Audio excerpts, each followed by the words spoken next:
Oh, it feels so good to be back. I took Thanksgiving off. I'm sorry. I just had to do it. However, it's nice to, recoup, get back on the grind, have some new news come in because so much came in, and just kind of piece together. There's always so much to talk about each week, but this week has been great. There's a lot of things that aged really well for me. If you don't remember, I used to do commentary for the Ripple Media, and there was a story that I covered in 2019 that just came together so flawlessly. And something that I'm very passionate about came up. And a lot of people would tell you that this doesn't matter. It's not important. However, because of my background and because of things that I'm really passionate about, I'm going to talk about it. I also have been going through Colossians. Hopefully you've noticed the past really few weeks. And something stood out to me that I think kind of solidifies why I think this matters and why I have to talk about it. Before we get started, go over to Ben Davies Off Script on YouTube. Please like and subscribe. I post the videos there as well. They're also really easy to share. If you're on Facebook, keep doing what you're doing. I really appreciate it. Share this video, like this video, comment on this video. Let me know what you think, other things you want me to talk about. Now, story of the day.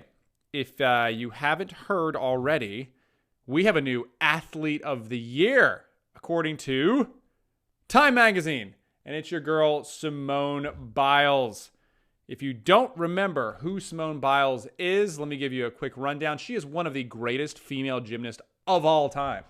Homegirl is incredible. However, this story is absolute nonsense and totally frustrating. She should not even be close to the Athlete of the Year, Female Athlete of the Year, whatever. And I'll get into it because a lot of people think that if you just followed the media or followed social media or whatever, that this poor girl went to the Olympics, got hurt, and then had to pull out, and everyone was criticizing her for not winning because we all just expected it of her. You heard this all the time. It's like, she doesn't owe you anything. What are you talking about? You don't know what it's like to be an athlete. Yas, queen, you, do what's best, like all this kind of stuff. And it's all nonsense. It's all contrived. It's all the media telling you stuff about this story and like why you should praise this. This is that participation trophy kind of like nonsense. That is not at all why Simone Biles was criticized. Not because she didn't win or whatever. It was because she quit on her team on the world stage representing her country. And I know her handlers and managers and publicists got a hold of her and were like, oh man, how do we cover this up? She got the twisties, she was hurt. But hearing it directly from the person is the most reliable source. This is the same thing that happened with Colin Kaepernick a few years ago, where he takes a knee because he lost his starting job with the San Francisco 49ers. And he came out his first interview when they asked him, like, why are you kneeling for the national anthem? He's like, oh, the country's really racist. It's impossible as a black man in America. All this kind of nonsense. And then a day later, because this is totally hypocritical, nonsensical, and stupid, what he was saying, they're like, oh, just make it about police brutality in general or something like that. Because, eventually something tragic is going to happen. And, we'll latch onto that instead of just you being obviously ridiculous. But originally, that's not what he said. And that is not what's in Simone Biles did not say she stopped because she had the twisties or she was hurt or anything like that. We have exactly what she said. the same year that she won Athlete of the Year, which would be for the Olympics here in Tokyo. What she said when she pulled out of the team competition. Simone Biles said, I feel like I'm not having as much fun. And this Olympic Games, I wanted it to be for myself. And it felt like I was doing it for other people. And that hurts my heart. That doing what I love has been taken away from me. There's so many things that you could break down here. This is exactly what she said before. You'd think that she would know that she had the twisties or was hurt or whatever when she first came out and be like, hey, sorry, like I wanted to be there for my team, but I couldn't. My body just, failed me or something like that. No, she was just like, I had the SADS. I'm just not having much fun. And, I really wanted it to be all about myself at the Olympic Games. And, that just really hurts. Doing what I love has been taken away from me. Who took what away from you? Like, you're able to compete on the world stage. This is so crazy. Okay, it'd be one thing if they were on a magazine like, I don't know, Selfish Weekly or something like that. But to be like the Time Magazine Athlete of the Year, that is not what it means to be an inspiring and great athlete. She's done amazing things. And it's just wild that, like, what the media is trying to do to make you feel sorry for this person. They tried to spin it because she is such a beloved and world-renowned and wealthy athlete now in gymnastics. that they even tried to spin discrimination and racism before the Olympics even started. One of the stories that I'm sure you heard, which was not true, was that she was so much better than everyone else that they were giving her less points for her routine. This was like something that was espoused constantly, where, you know, she had these new moves that were like so great, but they didn't even like track them or didn't give her points, because what had happened is each move in the Olympics has a score attached to it. Like if you do this many flips or this kind of twist or whatever, you get this many points for it. It's like on a scale. And then people tell the judges what they're going to do, and they look for those tricks, and if they perform it well, you get it checked off. Well, she had a new trick that no one had done before. It was an extra twist on a floor exercise, and because there wasn't a scale for it yet, like the committees had not gotten together and discussed, okay, how much is this trick going to be worth if she pulls this off? That they graded her on the only scale they had, which was that same trick, which is like the one less twist at the end. And so that's where the big hubbub was. Like, oh, she's being discriminated against. It's like, no, she's amazing, and she had this new trick, but it wasn't like they didn't have a agreed upon score for it yet. So that was what happened. Anyway, it's just so stupid. But for this, it just bothers me so much, because that's not why we like athletes anyway. The most heroic moments that you remember are when people, it was when they overcome obstacles, or if they are competing for something greater than themselves, or their body's failing, they push forward anyway and give it their all. Not a single person would have been upset if she gave it her all and she fell in the balance beam or something like that, because she just wasn't performing as well during the Olympics and she was upset about it. But if you would never criticize or hate her for giving her all and just stumbling at the end. That's not what matters. What matters is your effort and who you're trying to compete for and what it matters. And she's saying, "Oh, I'm doing it all for myself. It's all about me, me, me." Newsflash: it is not about you. If it wasn't for the flag that is on your back and the people who are cheering for you and the people that love and support you and your friends and family that sacrifice to go to all these meets with you, or in her case, her family or grandparents paying for her training and her coaches, she would just be a little person wearing a leotard at Starbucks doing nothing and completely forgotten. But because all the sacrifices of people around her, that she would have a duty to, perform for and to represent and to love and all that kind of stuff. She should be competing for them, like greater than herself, but it's just all about me. It's that selfish new mentality of it's just all about me and the participation trophy kind of world we live in now. It's just shocking that is going to be what we're going to put on stage and put on all the posters. Not someone that gave their all and succeeded, which is always an amazing story, like a great come from behind victory, or someone that gave their all and just fell short because, their body failed. And I would love to see that person on the cover of Time magazine, like a heroic story or an inspiring story like Sydney McLaughlin in the Olympics, or that wrestler girl who just became a citizen. Like, there's so many awesome stories to celebrate. But someone who had already been famous, being the athlete of the year for quitting and making it all about themselves. What is the most, almost the most, what is, because I'm a former athlete myself, what is the most tragic is, she's going there for herself, and she took a spot from somebody who would have given their arm and a leg to compete and represent their country for this one moment that they can cherish the rest of their life. And she robbed them of that, and didn't even just the lack of self-awareness and of responsibility. You have a responsibility and duty to that person you took a spot for to bring home the gold for at least the country and the gymnastics team that they also represent. This is it's just so not about you. And in this case, they are pounding it in our heads in our society that is the way we should act. That is what giving the cover of Time magazine is about. And let me just bring this back to the Bible, because I've been going through Colossians a lot. And I bring up all those examples of, in the world we live in, our society and our culture, like all the people you have a duty and responsibility to perform your best, to do your best. But more than that, as Christians, there's even something higher that we're supposed to be putting our best foot forward for, not be praised for quitting for. Colossians 3:23 says, "Whatever you do, do your work heartily, as for the Lord and not for people, knowing that it is from the Lord that you will receive the reward of the inheritance. It is the Lord Christ whom you serve."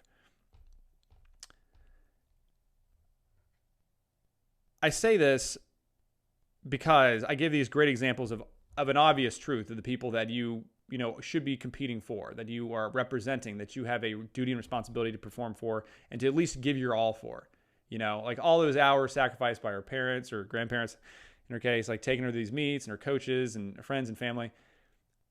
But even that, the creator of the universe that knit you in the womb to have this like really unique physique that she has, to be like that little and that powerful and that talented, those gifts that were God given to her, for her to be like, yeah, I'm just not feeling it. I want it to be all for me, so I'm just going to quit.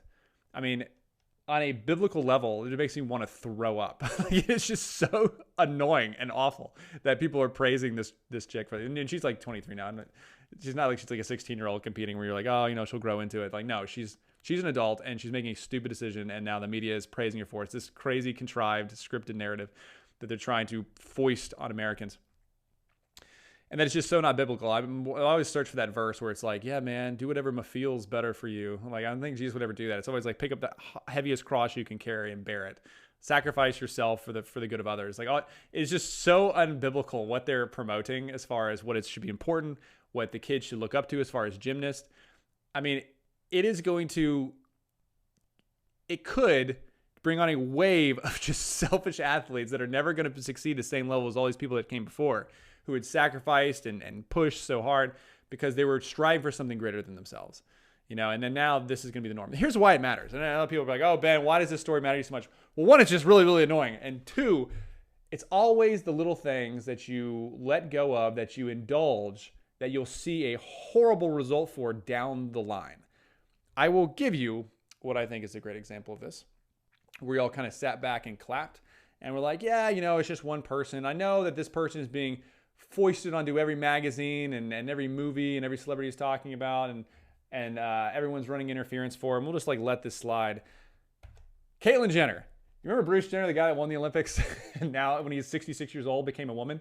Well, I believe it's in 2015, Bruce, now Caitlyn, won Glamour Magazine's Woman of the Year. And we're all like, oh, yeah. Like, what's the big deal with that? I mean, it's just one person, right? And we all indulge this fantasy, this delusion. We lie. We're unhonest. We're not honest. We know it's contradictory to the word of God and to truth and biology in general. What could possibly be a repercussion of that? Oh, I don't know. Just a massive spike in sexual confusion and transgender ideology in our kids, and the spike of young people, kids now, ages like 8 to 20, like the spike in people that identify as LGBTQ is shocking. It is staggering. It is unnatural. And you wonder, how could this possibly happen? How could so many people all of a sudden be sexually confused? Oh, maybe it's because something that we obviously knew was true, we just kind of stood back and clapped for or ignored. And then you see this rampant change in the culture, right? And this is why it is so important, I think, when you see something that is clearly contrived, that is clearly scripted by the media and what's going on, and you're like, this doesn't feel right. Why are we praising Simone Biles? Didn't she say she just quit because she wasn't having fun? And like, why are we?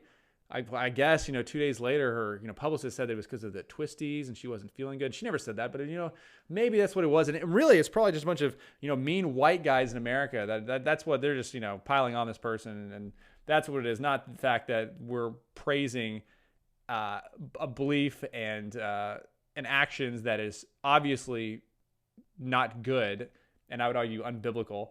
And anytime you get that kind of false praise too, like, you got to know there's something nefarious going on there. And it's in line with bringing down American exceptionalism, which is so much of it is that desire of being a Judeo-Christian foundation of doing something greater than yourself, and also America rising to the top during the past 50 years, where it was like the freest country in the world, going against communism during the Cold War. And it was always like, which ideology, which political structure is the most beneficial for mankind? You had the communists in Soviet Russia, where every individual was just a cog in a machine. In America, it was the meritocracy of anyone's gifts they could pursue, and they wouldn't be held back or hindered by the government, and they could succeed. And all the greatest businesses, all the greatest inventions, every breakthrough over the past 60 years was all because of just random individuals in like their garage becoming successful and amazing because they were allowed to.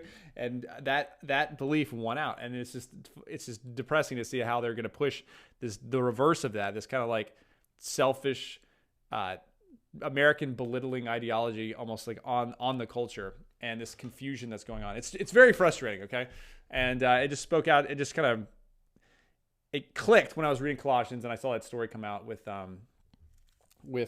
Simone winning Athlete of the Year, which is very, very sad to me. However, what's not sad to me is that somebody finally went down for speaking of being untruthful and doing something that is not good. Jussie Smollett, the former star of Empire, he got in trouble. Finally, he was convicted, for 5 counts of fraud or felony fraud, where he was faking this hate crime in Chicago. I used to do videos for the Rebel Media, and there's one video I'm particularly proud of that I'm going to watch with you here. I'm going to react to it. That I covered this story when it first broke, where everyone, including Congresswoman, Kamala Harris, AOC, Joe Biden, everyone was just like, oh my gosh, this is so horrible. This another black man in America, like in Chicago at 2 a.m, assaulted. I called that this was wrong basically the day of. Like, here's the video that I made for the Rebel Media. This was 2019. Now, this may be one of the most bizarre stories of 2019, the strange alleged hate crime vampire TV star Jussie Smollett, and how the police have no leads or evidence, and even now his own neighbors think the story is, suspicious. I'm Ben Davies, this is Pure Hollywood. This is also a great summary of what happened. If you don't know what happened to Jussie Smollett, this is pretty soft for that. In case you don't watch Empire, Jussie Smollett is one of the stars of the TV show. And on January 29th at 2 a.m., he claims he was the victim of a horrific-sounding hate crime by 2 white men yelling MAGA country. But to date, police are still trying to make sense of this strange incident, and now his neighbors are giving their own points of view on what happened. Let's just see why. So according to the accounts that I gathered, the incident allegedly happened at 2 a.m. in the Windy City of Chicago, which is one of the most Democrat-occupied cities in all of America, which contradictory also has a record of beating Republicans in the street, no matter if the victims are elderly or mentally challenged. Again, okay, I gotta stop on that, because that story that I covered was really, really shocking there. These always get covered up, but I mean, can you imagine, like, if these kind of things were caught on camera? Like, there was it's really a spate of because this is 2000.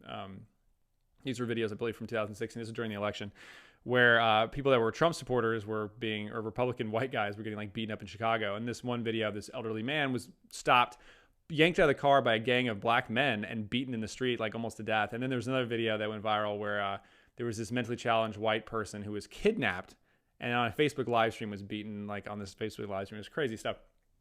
Like, no news on that, obviously, but this alleged hate crime with Jussie Smollett was absolutely viral. Allegedly, I say the account happened at 2 a.m. during the polar vortex, which temperatures in Chicago ranging from -25 to -55 wind chill. -55 wind chill. That's when this allegedly happened. Or not even allegedly. We know it's fake, but this is what he claimed. So cold, there was warned to not go out and breathe or talk much. But apparently that didn't stop 2 white men who set out to hunt down a gay black man. Now, corroborated by only Jussie's manager, who claims to be on the phone with Jussie during the incident, who both managed to breathe and talk during the polar vortex, 2 white men wearing ski masks yelled out, quote, "Aren't you that homophobic slur, Empire, racial slur," unquote. Now, the account of what was yelled at Jussie during the incident was changed later to, quote, MAGA country. However, important note, the actual police. This was one of the, I don't know if I talked about it in this clip, but this was the thing that should have been every red flag in America. His claim was during a polar vortex at 2 a.m, when he's on the phone, when you're not even there was a winter weather warning on the local news, do not go out and talk or breathe because it's gonna be so cold. He's like on the phone. And then in the most Democrat part of Chicago, gets hunted down by 2 white guys who recognize someone who's bundled up as the gay black star of a hip hop show.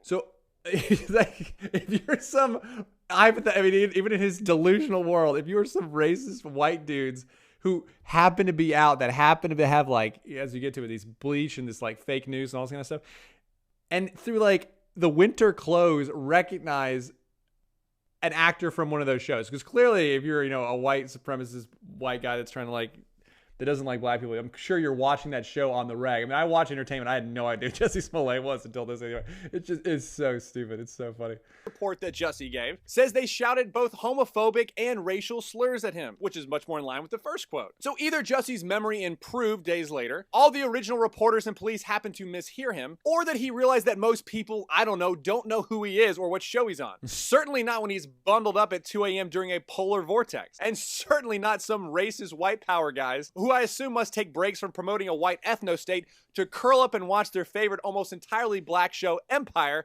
during their spare time. Now next, Smollett was allegedly beaten by these two men and had an unconfirmed chemical substance poured on him, allegedly bleach, which also carries a freezing point of 18 degrees. They then put a noose around Jussie's neck that they must have been carrying around with them. He then went back to his apartment while his manager called the police, and the police arrived 40 minutes later to find Jussie with the noose still around his neck. Now the police have the rope, which they determined was brand new, but don't worry, after the police did a full sweep of the entire path that Jussie took, and finding nothing, a few days later a reporter from ABC7 found a hot sauce bottle that smelled like bleach could have been in it. But the police don't know for sure because this has not been examined by the police and could have easily been placed there later. Which, if true, sounds like a terrible plan to dab one drop at a time of bleach on someone in neck. It is so, I mean, it was just so laughable. But if you remember at the time, the world stood still. Like, everyone had to give commentary on this Jussie Smollett situation. I mean, if it had been true, it would have been crazy. But every detail was just so elaborate. Like the audacity, the belief that the media would run interference, just like Simone Biles being a brave and awesome hero by quitting and still being athlete of the year when there's so many people that were much more deserving. Like, you had to just know the media, the interference that would have been given to you, and it would have been if it wasn't so over the top and like nonsensical. Can you imagine if it was just like a little less stupid? Like, this probably would have totally been like flown, but it was just so over the top that he eventually got caught. -30-degree weather. Does that sound a bit fishy? Well, it also sounds fishy to some of his neighbors. Again, Muhammad, who lives in the same building as Jussie, said, quote, "I've been in this neighborhood for 5 years. I don't believe it. Not around here. Half the people are gay and the other half are black," unquote. Another man said, quote, "It doesn't make sense. It's a lie because Chicago is the most liberal city around. They have cameras everywhere. Why can't they find the attack?" Well, cops say they have plenty of footage of Jussie's entire route except for a 60-second window, which Jussie alleges is where the attack happened. And in regards to the phone call to the manager, Jussie said he could not be without his phone for more than an hour, so he sent over a redacted PDF to the police. But the police can't use it because PDF documents can easily be manipulated. The bottom line is, either arguably in one of the most liberal cities in America, in one of the coldest nights of the year, two racists perfectly prepared with a noose and a hot sauce bottle of bleach found Jussie, who must have been so obviously gay and black, bundled up in the polar vortex, who was also on the phone with his manager during the 60-second blackout window, was horrifically assaulted. Or something else happened. And since the most valuable currency of the left is victimhood, it does raise suspicion. Amid the questions being raised, Jussie sat down for his first televised interview with Good Morning America. This was to set the record straight and defend himself, saying, quote, "I'm pissed off. It's the attackers, but it's also the attacks," unquote. And that he's frustrated by those who don't believe his story because it's the truth. And that also his assailant... Oh, it just hurts so good now because, I mean, the amount of man hours that were spent in the police that were taken off cases that were actually important was shocking. It's also, I mean, one of the craziest things about this was he was so passionate about defending himself. Like, I mean, he was on there crying on Good Morning America, if you remember this, really embellishing everything. It just hurts that no one's believing me. And I remember, I mean, you couldn't get away from it. In the NBA, every host was having to talk about this. It was so insane. And even when he got off, like, when it was a civil case of first, I believe, and he went out and they said that it was like not a hate crime at first, and it was it was a lie because the DA was corrupted, and he came out and he's like, "See, I'm so glad the truth came out. I wouldn't be my mother's son if I lied," and all this kind of stuff. And it's so great that now he's going down for this. Were wearing Make America Great Again hats, which I can only assume were retrofitted with alpaca fur and Gore-Tex so their faces wouldn't rip off in the -30-degree winds. Anyway, let's see how the rest of the media and people react after they watch the full interview. Now, if what Jussie says is true, I hope he is afforded the full justice that the law can give him, because the crimes he described are horrific. And I also hope, as the Chicago police have already stated, the department will pursue a case against the Empire TV star if it turns out that Jussie falsified a police report. So let's wait for all the evidence to come in and hope justice is served. I'm Ben Davies. This is Pure Hollywood. Yes. Oh, it feels so good to be so right in this situation. And if you did like that video too, if you go on YouTube, you can see all the Rebel Media videos that I did over the years. It was a lot of fun. And it's great to see one that aged so well. Where I just knew as soon as the details came out, I was like, this is so absurd. It's so crazy. And it does give me some hope that even in a horribly run hellscape city like Chicago, that justice can be served. I hope Jussie goes away for decades. I mean, this is, you cannot emphasize enough like how dangerous that is to try to falsify hate crimes that are taken so serious. It was a federal investigation, I believe, what it turned into. And because of the narrative that's being pushed around the country as far as the country being systemically racist, there are people that will constantly be still that will still not cooperate, not help out with police. I mean, even like after this happened, one of the leaders of BLM said that we can never believe the police, even if it's just because of this Jussie Smollett case, because like obviously like it's got to be because the country is racist, not because Jussie lied or was falsifying police reports trying to get sympathy. It's just a really dangerous place to live. We don't know the repercussions of these kind of things down the line. Just like how I think it's so important to call out the stupidity and the phoniness of Simone Biles winning Athlete of the Year for Time Magazine, because you don't know where this is going to lead for the next generation. Just like how I think it's very important to call out nonsense like a man being able to become a woman and being Woman of the Year, like Bruce becoming Caitlyn Jenner, because you see the repercussions of that down the road. I think it is also important to call out and mock and to punish anyone that falsifies police reports to make a hate crime, to try to stir up race riots and animosity in America, like Jussie Smollett, who obviously knew that the currency of being a victim was so high that he was going to go through this risky endeavor to try to get more sympathy and empathy, because he knows that the country is so systemically not racist that he would be rallied behind and believed by almost everyone, no matter how stupid his story was. And clearly it was. And these kind of things have to be called out, because down the road, things can get a lot worse. We all need to be trying our best to be selfless and to pick up the biggest cross we can possibly carry, and carry that burden, and to help those around us and bring people up around us, because there's so many more important things than just us individually. We had to be living for more than just ourselves and your feelings and what you want. And in Jussie Smollett's case, a new contract on Empire that now he never got. For Bruce Jenner, who always felt like he was a woman, or Simone Biles, who just wasn't having as much fun, got the SADS in Tokyo. There are more important things, and we need to have perspective on that.